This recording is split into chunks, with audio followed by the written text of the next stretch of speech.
This is the game that got me into the belt fighter genre. We used to call this style of game walk and fight, but I've also recently heard it referred to as beat 'em up. Well, whatever they want to call them, they were always the most popular in the arcade until fighting games took over. That was also around the time that arcades began to die out. Personally, I think it was due to the lack of creativity in new games, but you never know. Everything was a fighting game or a belt fighter.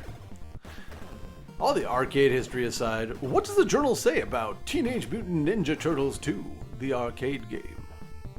This is maybe the best game ever made. I can't believe how much it looks like the arcade. It's not perfect, but it's almost there. All the turtles are here and you can be anyone you want.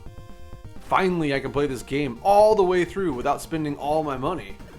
This is the one game I need for my birthday.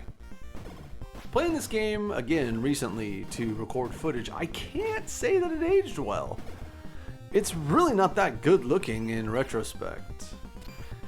At the time, I was blown away by the graphics, but being able to play the arcade game kind of side by side, it opened my eyes to how much of a downgrade this version really is.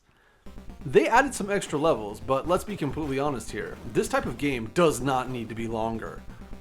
The arcade version is still fun to play from time to time, but the NES version is just completely not needed now.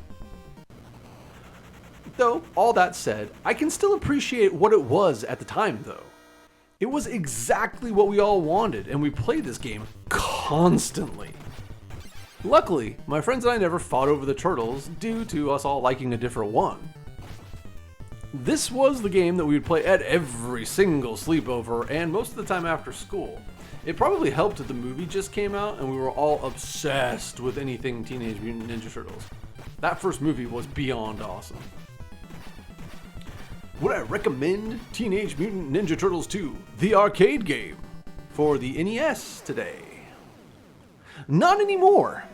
If you get that Turtle collection for the Switch, just play the arcade version instead. It's way better.